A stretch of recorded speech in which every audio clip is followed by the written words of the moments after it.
Hoje, você vai conhecer a história de Ricardo. Aos 52 anos, ele achava que tinha construído a vida perfeita. Uma família tranquila, um casamento sólido, duas filhas que eram seu maior orgulho. Mas uma noite, um detalhe banal e um toque de celular sobre o balcão da cozinha desfez a ilusão. Ele descobriu uma verdade escondida onde menos esperava. Uma mentira que não era só da esposa, mas um segredo de família. E a partir desse momento, Ricardo teve que escolher se afogar na dor da traição ou encontrar um caminho digno, mesmo que isso custasse a paz que ele tanto valorizava. Essa é uma história sobre lealdade, decepção e recomeço. É sobre a coragem de refazer a vida quando tudo desmorona, sem precisar de aplausos. Se inscreva no canal, deixe seu like e acompanhe até o fim. Você vai descobrir como ele enfrentou tudo isso e construiu, do zero, uma vida que era, finalmente, inteira dele. Ricardo Menezes, 52 anos, engenheiro de manutenção numa indústria aeronáutica em São José dos Campos, TSP, tinha um tipo de orgulho calado,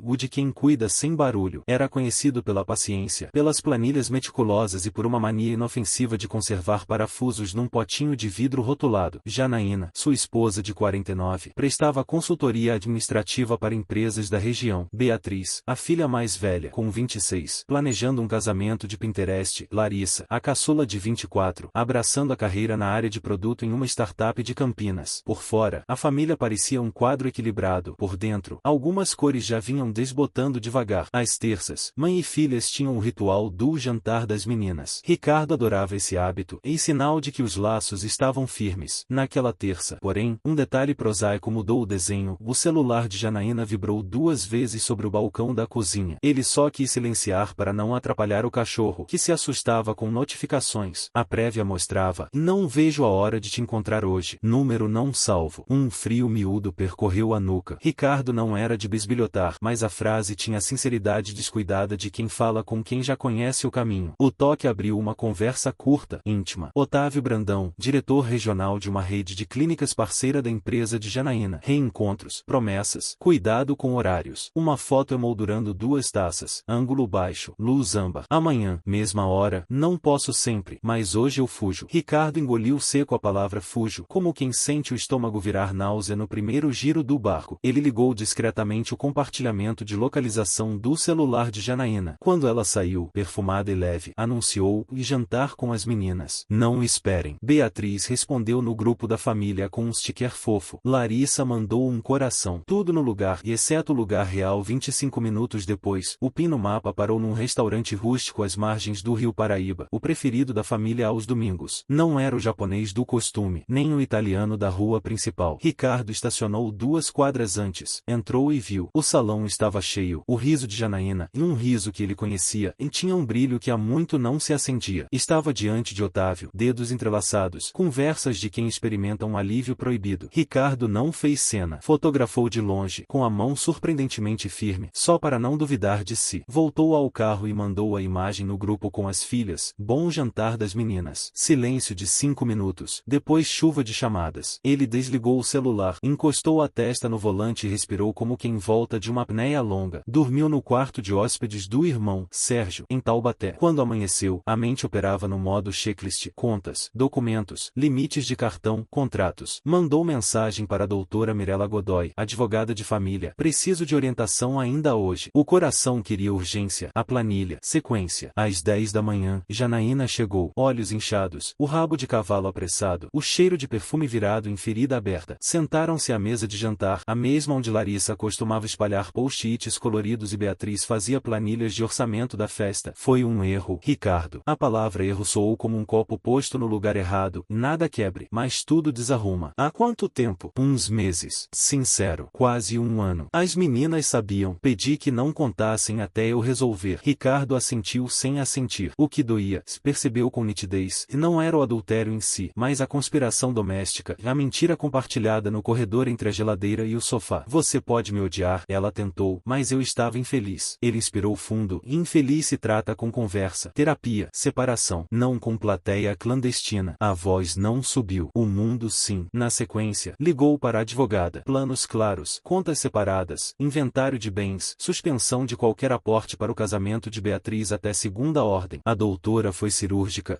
Proteja-se primeiro. Emoções, depois. À tarde, ele encontrou Larissa num parque de Pindamonhangaba. Ela veio com olhos vermelhos e a culpa culpa torta de quem erra tentando proteger quem ama. Pai, eu achei que a mãe que ia terminar. Eu não dei conta. Ninguém dá. Só aprende a não ser ponte para a mentira. Filha. Com Beatriz, o terreno era outro. Marcaram numa cafeteria de Campos do Jordão. Ela chegou armada de justificativas. A vida não é preto no branco. A mãe é humana. O casamento é história. E eu? Perguntou Ricardo. Eu sou o que na sua narrativa? Um obstáculo. Beatriz chorou sem desmontar o argumento. Eu só quero paz. E ele, pela primeira vez desde a foto, sentiu raiva. Não da filha, e da palavra paz usada como tapa-furo. À noite, ele tirou a velha caixa de ferramentas. Apertou um parafuso bobo na dobradiça da porta da área de serviço. Lubrificou um trinco que rangia havia meses. Coisas simples que obedecem a quem cuida. No fundo, queria lembrar ao corpo que ainda havia coisas respondendo ao toque certo. São José dos Campos é grande, mas o corredor de boatos tem o tamanho exato de uma rodinha na padaria. Em poucos dias, Otávio virou assunto, e não pelo romance, que ninguém confirma, mas pelo incômodo difuso que qualquer hierarquia misturada com intimidade provoca. Janaína foi reposicionada para um projeto menos exposto. O RH usou palavras mornas que não aquecem ninguém. Ricardo não saiu por aí contando sua versão, e sabia que silêncio também fala, e fala melhor quando está de pé. No trabalho, o chefe o convidou para tocar a modernização de uma linha de manutenção. Você é o cara certo para organizar quando tudo está caindo, disse. Ele aceitou. À noite, reativou o hábito de correr pela orla do banhado, bem cedo, quando a Serra da Mantiqueira ainda suspira neblina. Colocou o tênis com calma, sem música, só o barulho do próprio fôlego desenhando um percurso que a vida tentava apagar. Começou a anotar num caderno tudo que doía e tudo que resolvia. Do lado esquerdo, e frases, gatilhos, lembranças. Do direito, e ações discretas, fechar conta conjunta, trocar senha, separar fotos. A dor, organizada, dói menos. Um dia, o vizinho do quarteirão, seu Anselmo, aposentado da Embraer, parou no portão. Li tua cara. Passei por isso em 1999. Leva tempo, mas passa. Só não te envergonha de existir. Um conselho simples como pão fresco. No sábado, Dona Teresa, mãe de Janaína, pediu para conversar. Chegou com um bolo de fubá e mãos trêmulas. Ele não presta, Ricardo. Mas minha filha